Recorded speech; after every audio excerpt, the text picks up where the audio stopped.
আপোনালোক সকলোৱে জানে আজি অসমৰ মাননীয় শ্ৰদ্ধাৰ মুখ্যমন্ত্ৰী ডক্টৰ হিমন্ত বিশ্ব শৰ্মা ডাঙৰীয়াৰ পবিত্ৰ জন্মদিন। প্ৰথমে তেখেতক আন্তৰিক শুভেচ্ছা আৰু অভিনন্দন জ্ঞাপন কৰিছোঁ।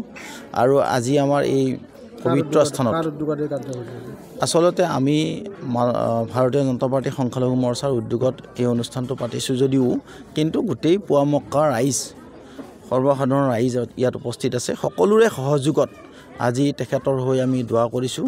তেখেতে সুস্বাস্থ্য আৰু দীৰ্ঘায়ু কামনা কৰি আজি আমি পুৱামক্কা দৰগাহত পবিত্ৰ স্থানত দোৱা কৰিছোঁ, যাতে তেখেতে অসমৰ সামগ্ৰিক উন্নয়ন ৰাজনৈতিক হওক, সামাজিক হওক, শৈক্ষিক হওক, বিভিন্ন দিশতে যাতে আমাৰ সমাজখনক আগুৱাই নিব পাৰে, তাৰে যাতে সাহস পায় আল্লাহৰ ওচৰত আমি দোৱা কৰিছোঁ, যাতে ভৱিষ্যতে অসমক ভাৰতবৰ্ষৰ ভিতৰত এখন অন্যতম ৰাজ্য হিচাপে প্ৰতিষ্ঠা লাভ কৰিব পাৰে, তাৰে ক্ষেত্ৰত দোৱা কৰিছোঁ। আৰু লগতে আৰু ক্ষেত্ৰত আমি দোৱা এটা কৰিছোঁ যে তেখেতে এটা শক্তি যাতে পায়, অসমৰ বিভিন্ন জাতি জনগোষ্ঠী হিন্দু মুছলিম বড়ো খ্ৰীষ্টান সকলোকে লগত লৈ যাতে তেওঁ অসমখনক আগুৱাই নিব পাৰে, সোণৰ এখন গঢ়িব পাৰে।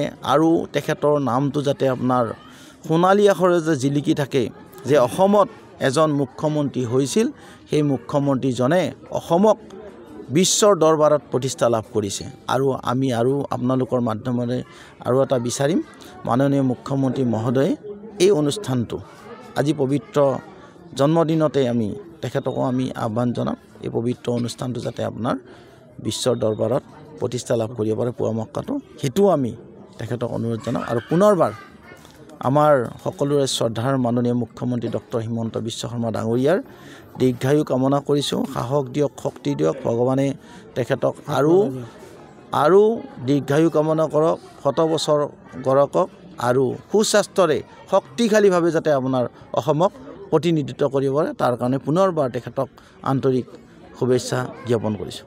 যি বিৰাট গৌৰৱান্বিত যে আমি আমাৰ অসমৰ সৰ্বকালৰ সৰ্বশ্ৰেষ্ঠ মুখ্যমন্ত্ৰী ডক্টৰ হিমন্ত বিশ্ব শৰ্মা, তেখেতৰ নেতৃত্বত যি অসমৰ উন্নতি সাধন কৰিছে, এই ক্ষেত্ৰত আৰু তেখেতৰ উপজা দিনত আমি তেখেতক আৰু অধিক শক্তিশালী কৰক, ভগৱানে তেখেতৰ আয়ুস বঢ়াই দিয়ক,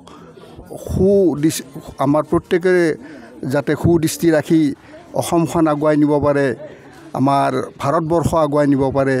লগতে মই অকণমান স্বাৰ্থপৰ যে আমি পূৰ্ণভূমি হাজো পবিত্ৰ দৰগাহ পুৱামক্কা দৰগাহ, এই দৰগাহখনো যাতে আমাৰ অসমৰ ভিতৰত নৰ্থ ইষ্টৰ ভিতৰত এখন ধুনীয়া জাকত জিলিকা টুৰিষ্ট প্লেচ কৰিব পাৰে, ধৰ্মীয় অনুষ্ঠান কৰিব পাৰে। তেখেতৰ সহায় সহযোগিতা আমি আশা কৰিম।